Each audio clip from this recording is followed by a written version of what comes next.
I am Ferdinand Marcos, and I am the President of the Republic of the Philippines. I stand today on behalf of 110 million Filipinos. Hi everyone, hello universe, it's me again, October 10, 2025. Ito bad news pa ito para sa mga DDS sa kampo ni dating Pangulong Rodrigo Duterte. Tama po yung sinasabi ni Attorney Conte na talagang hindi maaring mapagbigyan ng interim release, mga kababayan. Oo nga naman, ako hindi naman ako abogado pero nanonood ako. Biro nyo guys, paano mo bibigyan ng interim release ang isang ang isang kriminal na kung saan kung pagbabasihan mo ang ebidensya laban sa kanya ay napakatibay, mga kababayan. Mas matibay pa sa ginto. O, di ba? Hindi, ibig sabihin, kasing tibay ng ginto na hindi kumukupas. O, totoo yun. Matibay Si Garman na lang magtitestigo siya sa ICC. Doon pa lang, wala na. Bagsak na si dating Pangulong Digong. Alam nyo, sa totoo lang ito lang real talk lang to guys. Wag na pong umasa na makakabalik na po sa bansa si Digong. Hindi na po mangyari po yun. Malakas po ang ebidensya. Ilan yung hitman niya nandoon? Matubato, Las Cañas, Asierto pa, sino pa? Si Garma. Ang dami pa Biro nyo, baka mayroon pang iba. Ang lakas ng ebidensya. Kaya wag na kayong umasa, mga DDS, wag nyo nang ipagpapalandakan sa social media na makalabas yung dating Pangulo. Malabo. As in malabo. Bakit kanyo? Basahin po natin. Yan sabi po ng Abante nag-spread ngayon lang. Breaking, na-reject ng International Criminal Court, which is ang ICC, ang hiling ni dating Pangulong Rodrigo Duterte na interim release. You see? Totoo yun. Wala nang pag-asa. Huwag na kayo umasa kasi. Yan ang hirap sa inyo, umaasa kayo. ICC, tinabla interim release ni Digong. Ipagpipilit nyo yung sarili nyo, wala nang nangyayari Sabi na nagko-komento, we lost the battle, but I still won, Attorney Nicolas Koopman. Ay naku, wag yung asahan niya si Koopman. Naku po. Diba? Kasi abogado niya, di magko-concentrate sa defense, sa fake news na lang lagi. Correct. Iyak. Wag kang mawala ng pag-asa, tatay. May awa din ng Diyos. Siyempre, kung siya po ay humingi ng kapatawaran sa Panginoon, walang problema doon, kanya lang. Mayroon po tayo batas dito. Mayroon tayong batas dito sa lupa na ibinigay ng Diyos. Pag nagkasala, parusahan. Yan po ay dumaan sa due process. Kaya wag na kayong magpupumilit na sabihin illegal ang paghuli sa kanya. No, mali po kayo. Mag-aral kayo muna ng batas. Ako, hindi ako abogado pero nanonood ako at nakikinig sa mga abogado. Marami siyang kasalanang ginawa. Tama.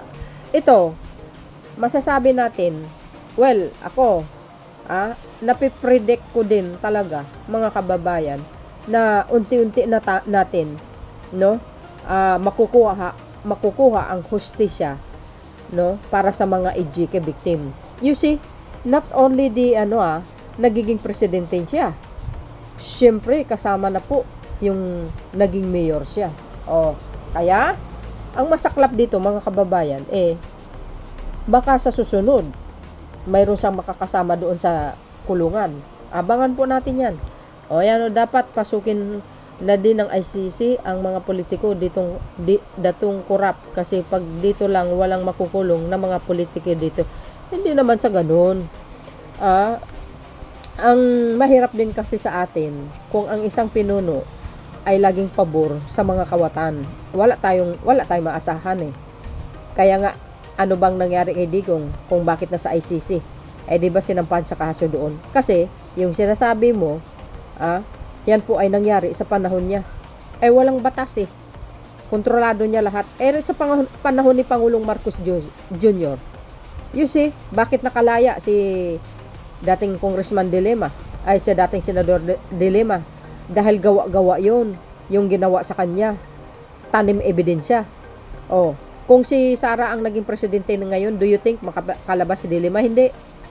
Hindi makalabas. Dahil si Pangulong Marcos Jr., ang Pangulo, very open, ma-reopen ang mga kaso laban sa mga gustong pa-reopen ang kaso nila. O kay Congressman De Lima ngayon, ayun, 'di ba?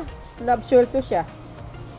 Hindi ganun si PBBM, hindi siya diktador. Si Digong, diktador 'yun sa tingin ko lang sa akin. Good job ICC, kulong ng 1 million taon ang di ba?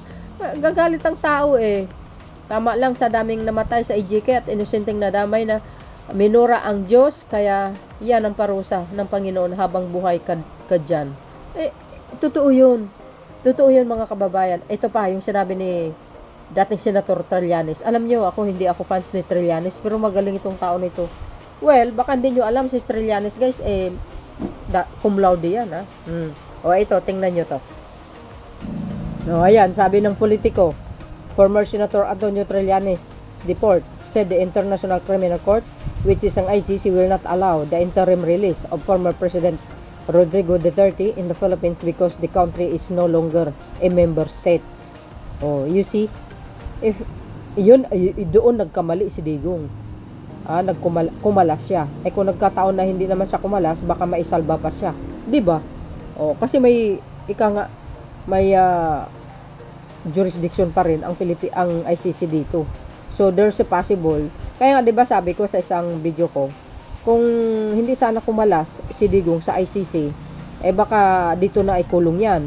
Kasi nga bago siya hulihin, 'di ba dadaan pa siya sa pinakamataas na kapulungan. Lilitisin muna siya bago ipadala sa sa ibang bansa. You see? Kaso wala na diniritso kasi nga wala nang jurisdiction ng ICC dito. Tama nga naman si Trillanes, hindi na talaga makakauwi yan. Itaga nyo sa bato yan, nako po. Pero hindi talaga mangyayari. Hindi na uuwi dito si Duterte kasi hindi tayo member state, kaya hindi na pwedeng i-release dito sa atin, sabi niya. Plus, it's not even the Marcos administration or Marcos government that is demanding or requesting the ICC. Yes, wala na. Tapos na ang laban. Kaya wag na kayo umasa. Kasi as in wala na Wag nyo nang asahan yung tatay nyo makauwi. Wala tayong magawa. Malaki ang kasalanan na ginawa niya di ba? Malaki As in malaki. Tama yung sinabi ni dating Senator Trillanes. Kaya wag na kayo magpo-post na kung ano-ano na uuwi yung tatay nyo si ganito. Ay, malabo mangyari yun. Ito pa. Breaking, the ICC reject former President Rodrigo Duterte's request for interim release. The pre-trial chamber. I said Duterte detentions remain necessary based on the requirements of the Rome Statute. Ayun. Wala na pag-asa si Digong. Kayo naman pinipilit nyo wala. Sus. Wala na tayong magawa. Ang tanging gagawin lang ng mga DDS, pagdasal nyo na lang yung tatay nyo kasi para healthy siya. Ganun lang yun.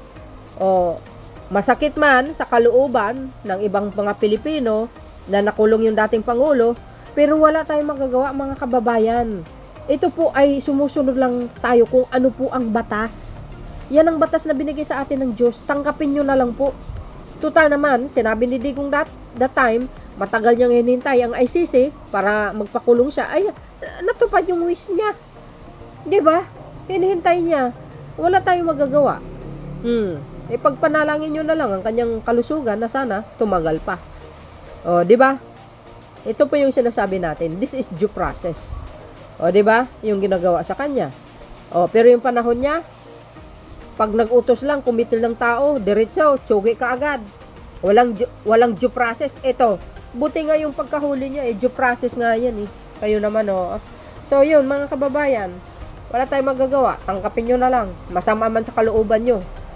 Wala kayong dapat sisihin dyan, kundi yung sarili niya. Yung dating Pangulo. Maawa man tayo, wala. Ano magagawa natin? Kasalanan niya yan Kung naging maganda kasi ang kanyang pamumuno, edi nandito pa siya. Wala tayong magagawa Sabi nyo, si Trillanes, laging nandoon sa dahek. Kasi, kung natatandaan nyo kasi si Trillanes, sila po ang nagsampa ng kaso laban kay Digong, 2017. Kaya talagang pumupunta yan doon para hindi natin alam kung ano ang transaksyon niya doon. Kayo naman, kailangan alamin dahil yung mga testigo laban kay Digong, sila dating Senator Trillanes ang may hawak at saka yung mga ibang padre.